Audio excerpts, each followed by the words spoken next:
அன்பர்களே, ஆண்டவராகிய இயேசு கிறிஸ்துவின் நாமத்தில் உங்களுக்கு மனம் நிறைந்த வாழ்த்துக்களை தெரிவித்துக் கொண்டு சத்திய வசனம் திருமறை பாட நிகழ்ச்சிக்கு உங்களை அன்போடு அழைக்கிறோம். சத்திய வசனம், இது தேவனின் வசனம். நாம் சோர்ந்து போகையில் கரம் கொடுக்கும் நம் தேவனின் வசனம், நம் தேவனின் வசனம். சங்கீத புஸ்தகம் 119 சங்கீதம் 105.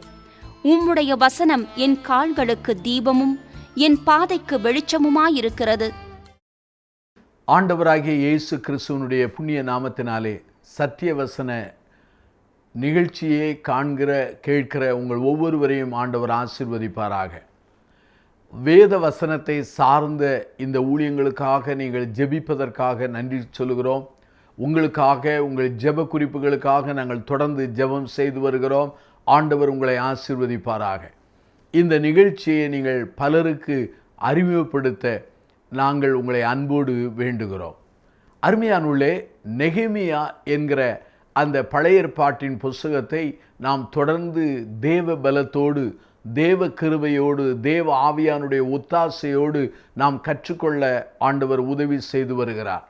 நெகேமியா ஒரு ஜெப வீரன், நல்ல ஒரு ஆவிக்குரிய தலைவர், ஆண்டவருடைய கிருபையினாலே உயர்ந்த பதவியில் இருந்த மனிதன்.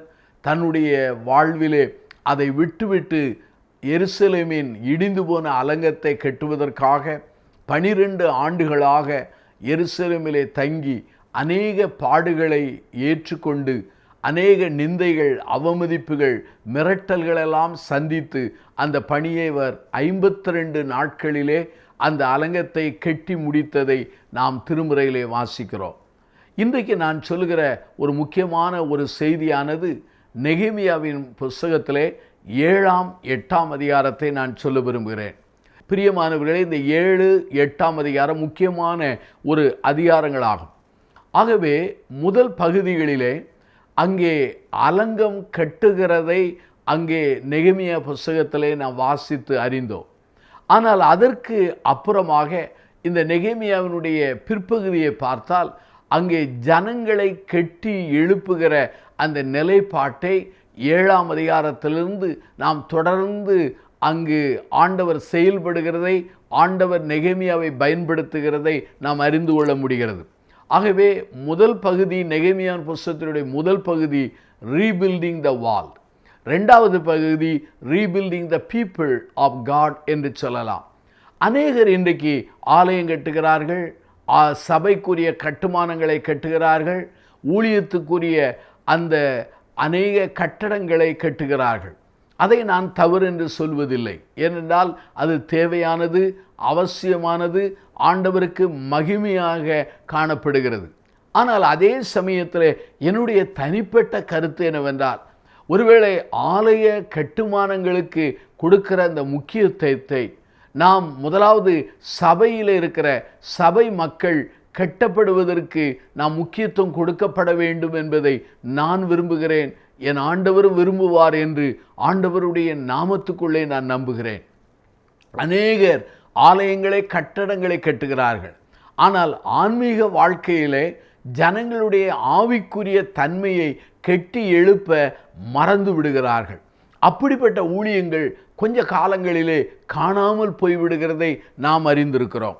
இங்கே 7ஆம் 8ஆம் அதிகாரத்தை நீங்கள் வாசிப்பீர்களானால் நெகேமியாவிலே அங்கு மிக முக்கியமான ஒரு நிலைக்கு கடந்து வருகிறார்கள். நெகேமியாவின் புஸ்தகம் 8ஆம் அதிகாரத்தை எடுத்து வைத்துக் கொள்ளுங்கள். அங்கே ஜனங்கள் எல்லாரும் தண்ணீர் வாசலுக்கு முன்னான வீதியிலே ஒருமனப்பட்டு கூடினார்கள். அப்படி கூடி வரும் பொழுது அங்கே வேத பாரகனான எஸ்ராவை அழைத்து அங்கே வேத பிரமாண புஸ்தகத்தை, அதாவது நியாயப்பிரமாண புஸ்தகமாகிய அந்த தேவனுடைய வசனத்தை வாசிக்க அங்கு ஏற்பாடு செய்யப்படுகிறதை 8ஆம் அதிகாரம் 1 நாம் காண முடிகிறது. ஆகவே முதலாவது அலங்கத்தை கட்டி எழுப்ப ஆண்டவர் நெகேமியாவின் மூலமாய் செயல்பட்டார். அதே நெகேமியாவின் மூலமாக அந்த தேவனுடைய ஜனங்கள் ஆன்மீகத்திலே கட்டி எழுப்பப்பட வேண்டும் என்பதற்காக வேத வசனங்கள் வாசிக்கப்படுவதற்கு அங்கு ஏற்பாடு செய்யப்படுகிறதை நெகேமியா 8ஆம் அதிகாரத்திலே நாம் அதை காண முடிகிறது. ஆகவே இன்றைக்கு அநேகர் வேத வசனம் என்றாலே அநேகர் முகத்தை சுளிக்கிறதை நான் பார்த்திருக்கிறேன், அறிந்திருக்கிறேன். கதை புஸ்தகங்களை வாசிக்கிற மக்கள், ஒருவேளை அங்கே தொலைக்காட்சியிலே பலவிதமான நாடகங்களை சினிமாக்களை காண்கிற அநேக மக்கள், ஆனால் அதே சமயத்தில் நடனங்களை அங்கே கண்டு சந்தோஷப்படுகிற அநேக மக்கள் இங்கே ஆண்டவருடைய வேதவசனத்தை வாசிக்கிறதிலே அல்லது வாசிக்க முற்படுவதிலே அநேகருக்கு வேதனையாக கசப்பாக இருப்பதை என்னுடைய வாழ்க்கையிலே அநேகர் வாழ்க்கையிலே பார்த்திருக்கிறேன். இன்றைய இளம் தலைமுறையினர், இன்றைய வாலிப பிள்ளைகள், வாலிப தம்பிமார், இன்றைக்கு இருக்கிற சிறுவர்கள், சிறுமிகள் ஆண்டவருடைய வேத வசனத்தை எந்த அளவுக்கு வாசிக்கிறார்கள் என்பதை அவர்கள் சிந்திக்க அழைக்கப்படுகிறார்கள். வேத வசனம் என்று சொல்லும் பொழுது அங்கே 3 விதமான குற்றச்சாட்டுகள் வருகிறது. ஒன்று, வேத வசனத்தை வாசிக்கும் பொழுது குழப்பம் வருகிறது, ஆகவே அதை என்னால் புரிந்து கொள்ள முடியவில்லை என்று பலர் சொல்கிறார்கள். 2வது குற்றச்சாட்டு என்ன? வேத வசனத்தை வாசிக்கும் பொழுது அது உலர்ந்ததாக, மிகவும் அது சோர்வு உண்டாக்குற, அதாவது போரிங் தருகிற அந்த புஸ்தகமாக இருக்கிறது என்பது 2வது குற்றச்சாட்டாக இருக்கிறது. 3வது குற்றச்சாட்டு, மக்கள் சொல்கிற குற்றச்சாட்டு என்ன?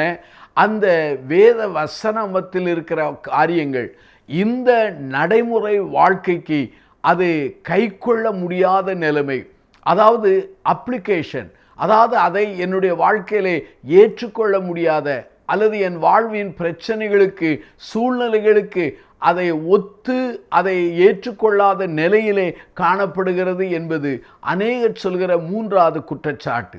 ஆனால் உண்மையாகவே இந்த 3மே ஒரு மித்து தான், ஒரு குற்றச்சாட்டு தான், ஒரு பொய் தானே தவிர அது உண்மை அல்ல.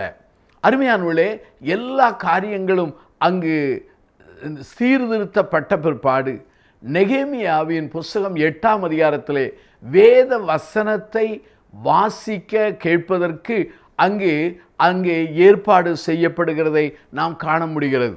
அருமையானவர்களே, உண்மையாய் சொல்ல வேண்டும் என்று சொன்னால் வேத வசனம் என்பது ஒரு விதமான தந்திரமான வசனம் அல்ல, அல்லது குறுக்கு வழிக்கு உற்சாகம் ஊட்டுகிற ஒரு புஸ்தகம் அல்ல. வேத வசனங்கள் நாம் அதை புரிந்து கொள்ள வேண்டும். புரிந்து கொண்ட வசனங்கள் இருதயத்திலே ஏற்றுக்கொள்ளப்பட வேண்டும். ஏற்றுக்கொண்ட வசனங்கள் நடைமுறைப்படுத்தப்பட வேண்டும். அப்பொழுதுதான் ஆன்மீக வாழ்க்கையிலே ஒரு பெரிய விடுதலை வருகிறது. இங்கே எஸ்ரா என்பவன் ஒரு இன்டோர் கான்ஃபரன்ஸ் அல்ல, அல்லது உள்ளான அங்கே கட்டடத்திலே செய்யப்படுகிற ஒரு கூட்டம் அல்ல. வெளியே எல்லா மக்களும் கூடி, ஆங்கிலத்தில் சொல்ல வேண்டும் என்றால் ஒரு அவுட்டோர் கான்ஃபரன்ஸ் என்று சொல்லலாம். அங்கே மக்களை கூட்டி வசனத்தை கேட்க ஏற்பாடு செய்யப்படுகிறது. இங்கே எஸ்ரா வசனத்தை வாசிக்கிறார்.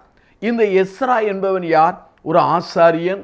அங்கே நெகேமியா வருவதற்கு 14 ஆண்டுகளுக்கு முன்பாக எருசலேமுக்கு வந்த ஒரு வேத பண்டிதர். எஸ்ராவின் புஸ்தகம் 7ஆம் அதிகாரம் 10 வாசியுங்கள். வேத வசனத்தின்படி நடப்பதற்கு தன்னுடைய இருதயத்தை பக்குவப்படுத்தின ஒரு மனிதர். அருமையானவர்களே, இந்த நாட்களில் பார்த்தால் 7ஆம் மாதம் என்று முதல் தேதி என்று சொல்லப்படுகிறது. இந்த 7ஆம் மாதம் முதல் தேதி என்பது ஏறக்குறைய நம்முடைய வருடத்தின் முதல் பிறப்பாக நாம் எண்ணலாம். இந்த மாதத்தில்தான் எக்கால பண்டிகை, கூடார பண்டிகை என்கிற அநேக பண்டிகைகளை யூதர்கள் அவர்கள் கையாளுவார்கள். இந்த பண்டிகைக்காக எந்த விசேஷத்த அழைப்பும் எவருக்கும் கொடுப்பதில்லை, எல்லாருக்கும் அறிந்த ஒன்று. ஆகவே அந்தந்த காலத்திலே இதை அவர்கள் கை கொள்வார்கள். ஆகவே முதலாவது காலையிலிருந்து சாயங்காலம் வரையிலும் அந்த வேத வசனம் வாசிக்கப்பட்டது. இன்னும் நீங்கள் வாசிப்பீர்களானால் அங்கே ஒரு வாரம் முழுதும் வாசிக்கப்பட்டது என்பதை நாம் புரிந்து கொள்ளலாம். இங்கே வேத வசனமானது எஸ்ராவின் மூலமாய் விளக்கப்படவில்லை, அந்த நியாயப்பிரமாண புஸ்தகம் என்கிற அந்த வேத புஸ்தகத்தின் வசனங்கள் அங்கே வாசிக்கப்படுகிறது. வெளிப்படுத்தல் விசேஷத்திலே நீங்கள் வாசிப்பீர்கள் என்றால் வாசிக்கிறவர்களும் கேட்கிறவர்களும் கைக்கொள்ளுகளும் பாக்கியவான்கள் என்று சொல்லப்படுகிறது. அருமையான என் சகோதர சகோதரிகளே, இங்கு வேத வசனத்தை வாசிக்கும் பொழுது அங்கே ஜனங்கள் எழுந்திருந்தார்கள். ஒரு மர பலகையான ஒரு பீடத்திலே எஸ்ரா நின்று வாசிக்கிறான். எழுந்து நிற்கிறது தேவனை கனமணுவதற்கு சமம், தேவனுடைய வசனத்தை கனமணுவதற்கு சமம். இது நெகேமியாவின் புஸ்தகம் 8ஆம் அதிகாரம் 5 சொல்லப்படுகிறது. முதலாவதாக நெகேமியா 8ஆம் அதிகாரம் 6வது வாக்கியத்திலே தேவனை அவர் துதிக்கிறார். ஜனங்கள் எல்லாரும் அதற்கு மறுமொழியாக ஆமேன் என்று சொல்லுகிறதை நாம் வாசிக்க முடிகிறது. ஆகவே நெகேமியாவின் புஸ்தகம் 8ஆம் அதிகாரத்திலே நீங்கள் 7 8 வசனங்களை நீங்கள் வாசிப்பீர்களானால் அங்கு லேவியர்கள் அந்த வசனத்தை விளக்கி மக்களுக்கு புரியும்படியாக சொல்லப்படுகிறது. அருமையானவர்களே, இந்த லேவியர்கள் அல்லது ஆசாரியருடைய வேலை என்ன? ஒருவேளை எபிரேய மொழியில் இருந்த அந்த வேத வசனத்தை ஒருவேளை அரேமிய அந்த நிலைக்கு அவர்கள் விளக்கி சொல்ல வேண்டும். அல்லாவிட்டால் இன்னொருவர் சொல்லுகிறார், அந்த வேத வசனமானது நடைமுறைக்கு எவ்வாறு கை கொள்ள வேண்டும் என்பதை அவர்கள் வியாக்கியானம் செய்திருக்கலாம் என்பதை விளக்கி சொல்கிறார். அருமையானவர்களே, வேத வசனத்தை அவர்கள் கேட்டார்கள், அதை விளங்கி கொள்ளும்படி போதிக்கப்பட்டார்கள். இது மிக முக்கியமானது. அருமையான என் சகோதர சகோதரிகளே, உங்களுடைய வாழ்க்கையிலே வேத வசனத்தை எந்த அளவுக்கு வாசிக்கிறீர்கள்? எந்த அளவுக்கு அந்த வசனத்தை புரிந்து கொள்ள பிரயாசப்படுகிறீர்கள்? அநேக இடங்களிலே ஆராதனைகளுக்கு முக்கியம் கொடுக்கிறார்கள், பாடல்களுக்கு முக்கியத்துவம் கொடுக்கிறார்கள். அங்கே ஆட்டங்கள் பாட்டங்கள் இவைகளுக்கெல்லாம் அவர்கள் முக்கியத்துவம் கொடுக்கிறார்கள். ஆனால் வேத வசனத்தை கற்றுக்கொள்ள வேண்டும், வேத வசனத்தை மக்கள் புரிய வேண்டும் என்பதிலே அநேகர் வாஞ்சி இல்லாமல் போய்விடுகிறார்கள். அருமையானவர்களே, வேத வசனமானது உண்மையாகவே குழப்பத்தை தருகிற ஒரு காரியம் அல்ல, அது புரிந்து கொள்ளுகிற ஒரு காரியம். வேத வசனத்தை வாசிக்கும் பொழுது தெளிவு வருகிறது. வேத வசனத்தை வாசிக்கும் போது கண்களிலே வாழ்விலே ஒரு பெரிய தெளிவை நாம் அறிந்து கொள்ள முடிகிறது. ஆகவே நெகேமியாவின் புஸ்தகம் 8ஆம் அதிகாரம் 9 பாருங்கள். அந்த வேத வசனத்தை வாசித்த பொழுது அவர்களுடைய வாழ்க்கையிலே அங்கு போரிங்கோ அல்லது உலர்ந்த நிலை காணப்படவில்லை. அங்கே 8ஆம் அதிகாரம் 10 வாசித்து பாருங்கள். அந்த ஜனங்கள் அங்கே உற்சாகப்படுகிறார்கள். முதலாவது 9வது வாக்கியத்திலே வேத வசனத்தை கேட்டவுடனே உணர்வு வந்தது, அவர்கள் அழத் தொடங்கினார்கள். தங்களுடைய அன்றாடக வாழ்க்கையும் தங்களுடைய அன்றாடக ஜீவியத்தையும் தங்களுடைய தற்போதைய நிலையை வேத வசனத்தோடு ஒப்பிட்டு பார்த்தபோது ஜனங்கள் எல்லாரும் அவர்கள் அழ ஆரம்பிக்கிறார்கள். பாருங்கள், 8ஆம் அதிகாரம் 9 சொல்கிறது, நியாயப்பிரமாணத்தின் வார்த்தைகளை கேட்டபோது அழுதபடியினால் திர்சாசா எனப்பட்ட நெகேமியாவும் வேத பாரணனாகிய எஸ்ரா என்னும் ஆசாரியனும் ஜனங்களுக்கு விளக்கி காட்டு லேவியரும் சகல ஜனங்களை நோக்கி நீங்கள் அழ வேண்டாம் என்று சொல்கிறார்கள். அருமையானவர்களே, வேத வசனம், வேத வசனத்தின் வியாக்கியானம், வேத வசனத்தின் விளக்கம்தான் என்னையும் உங்களையும் உணர்வடைய செய்யும். வேத புஸ்தகமானது நாம் பார்க்கிற கண்ணாடி. வேத புஸ்தகமானது குதிரைக்கு போடப்பட்ட ஒரு கடிவாளம் என்று சொல்லலாம். அந்த அளவிற்கு வேத வசனம் உணர்வை தருகிறது. வசனத்தை கேட்டவுடனே அழுகிறார்கள். ஆனாலும் கர்த்தருடைய மனிதர்கள் சொல்கிறார்கள், இது அழுகிற காலம் அல்ல, இது ஒரு மகிழ்ச்சியான காலம் என்று சொல்லி 8ஆம் அதிகாரம் 10 சொல்கிறார்கள். இது ஆண்டவருக்கு பரிசுத்தமான நாள், விசாரம் அடைய வேண்டாம், மகிழ்ச்சியாயிருங்கள் என்று சொல்கிறார்கள். அருமையான என் சகோதர சகோதரிகளே, ஒருவேளை வேத வசனம் குழப்பத்தை தருவதல்ல, அது நமக்கு உணர்வை தருகிறது.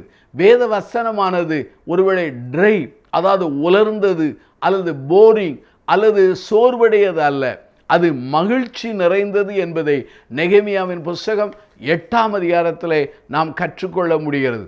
அருமையானவர்களே, இந்த வேத வசனத்தை வாசிக்கும் பொழுது அநேகர் சொல்கிற ஒரு காரியம் என்ன, அன்றாடக வாழ்க்கைக்கு, ஒருவேளை இன்றைய வாழ்க்கைக்கு இந்த வேத வசனத்தை கைக்கொள்வதற்கு அது எப்படி உதவி செய்யும், உதவி செய்ய வாய்ப்பில்லை என்று சொல்கிறார்கள்.